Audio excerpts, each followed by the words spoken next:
Chapter 5. It's morning of the pharaoh's birthday, and I'm pacing up and down the chamber, waiting for the high priest to deliver the gift. A few more minutes and I'll start biting my tail. Finally, the curtain is drawn and the high priest comes in, followed by 4 servants carrying a hippopotamus skin on a litter. My hind legs begin to tremble. I pray to the gods, please don't let this be it. But the high priest says proudly, "Rapa-Hamen, I have brought you the pharaoh's gift." A 5th servant appears.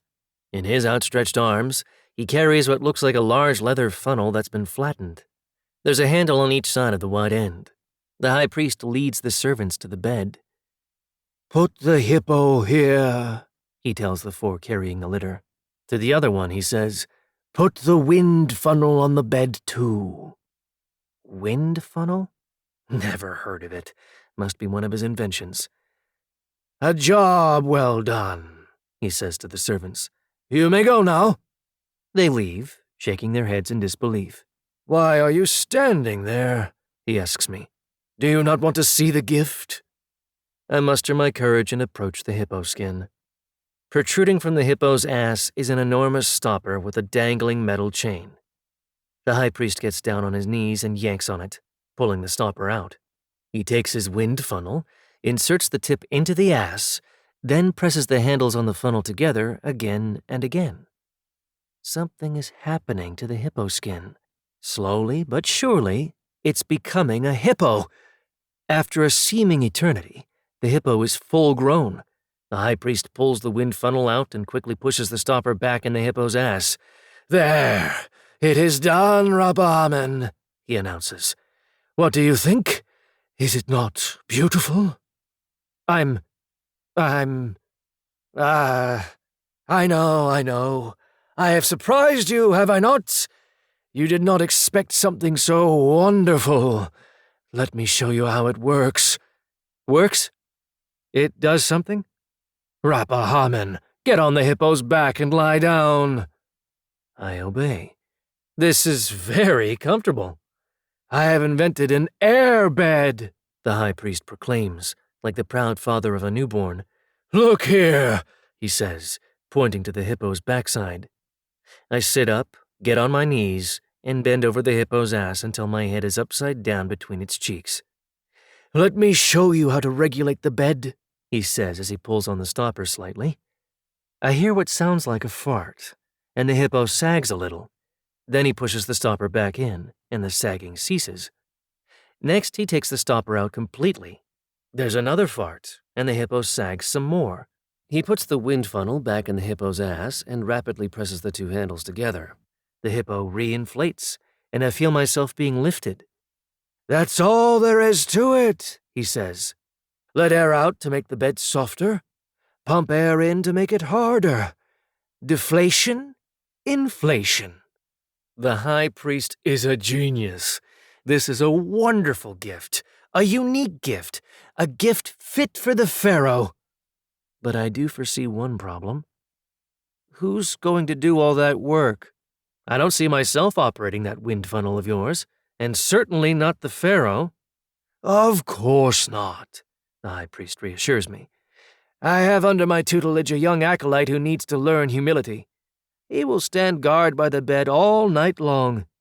Well, stand is not right, because he will actually be kneeling behind the hippo's ass. You, Rapa-Hamen, will use your tail. 1 knock on the young priest's head, and he'll let air out. 2 knocks, and he will use the wind funnel to pump air in." I understand. And thank you, Gato-Hamen. Thank you so very much. "You are so very welcome, Rapa-Hamen. My pleasure. Now, I must leave you. I need time to prepare myself for this evening's festivities." I should prepare myself as well. As soon as I'm alone, I begin to lick my fur. Family members, friends, foreign dignitaries, and officials from all over Egypt have come to attend the pharaoh's birthday celebration in the royal banqueting hall. The pharaoh is sitting on his gold chair, with the vizier on his left and the high priest on his right. I take my place beside the high priest. The vizier's ugly face has its usual grim expression, but everyone else is smiling. Servant girls bring bowls of wine and trays of food to the small tables in front of us. We are also offered flowers, perfume, and ointments.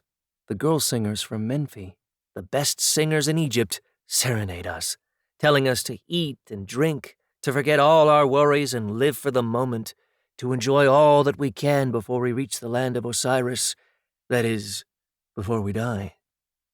The evening becomes even merrier when the dancing girls, playing their castanets and kettle drums, turn and bend their slim bodies like reeds in the wind. Inspired by the words of the song, I seize the moment and a kettle drum. Before I realize it, I'm dancing on my hind legs, following the rhythm of the dancing girls, my tail beating on the kettle drum. Round and round I go. How agile and light I am, a born dancer. The thought of my present for the pharaoh gives me added energy. I jump as high as I can, again and again. I jump so high I see the tops of people's heads. When I begin to descend after my highest jump, so does the kettle drum. Only it's no longer between my paws. I panic and shut my eyes. As I land, I hear glasses and plates being smashed. I cautiously open one eye. Thank the gods it's only one eye, because the sight is ugly. I'm sitting on the vizier's lap. His ugly rat face is looming over me, his rat breath upon me. The stench would be stronger but for the smell of the wine that splashed him when my kettle drum landed on his table. Because of the music and noise, the guests cannot hear him denouncing me and the entire feline species. When he's alone, I imagine he'll take out his black papyrus, pick up his reed and red ink, and put his denunciation in writing. The performers, fearing retaliation from the vizier, refrain from laughing. But the pharaoh and his guests are laughing hysterically. The vizier, to save face, though why would he want to save that face, has no choice but to laugh along with them. On the tip of his nose sits a morsel of duck. I lick it off. After the birthday party, I'm alone with the pharaoh in our bedchamber. Earlier, I covered the inflated hippo skin with a linen sheet, which I now pull off as dramatically as I can. The pharaoh just stares at it. He seems puzzled. I get on the hippo and tell him to do the same. When he's sitting on the bed beside me, I explain its wondrous properties. He gets up on his feet and starts jumping up and down. I immediately join him. Up and down we go. Up, down, laughing as we jump. I manage to ask, "Did you see the look on the vizier's ugly face when I fell on him?" As if summoned, the vizier enters the chamber. He didn't ask for permission to enter, and I'm about to say, "How dare you?" when there's a long, explosive fart. The hippo gets smaller and smaller until, in a few seconds, it's completely flat, a rug rather than a bed. The vizier is lying on his back. By the side of his head is the stopper from the hippo's ass. "We should see if he is all right," the pharaoh says. He takes my paw and leads me toward the vizier. When we get closer, he lets go of my paw and steps behind me, nudging me forward. The vizier looks as stiff as a mummy, but he's breathing. I imagine him, once he regains consciousness, making another entry on his black papyrus. "Well," the pharaoh says, scratching his chin, "this is as good a time as any to take a trip. I have not been to Menphi in a while. Start packing. We are leaving in the morning."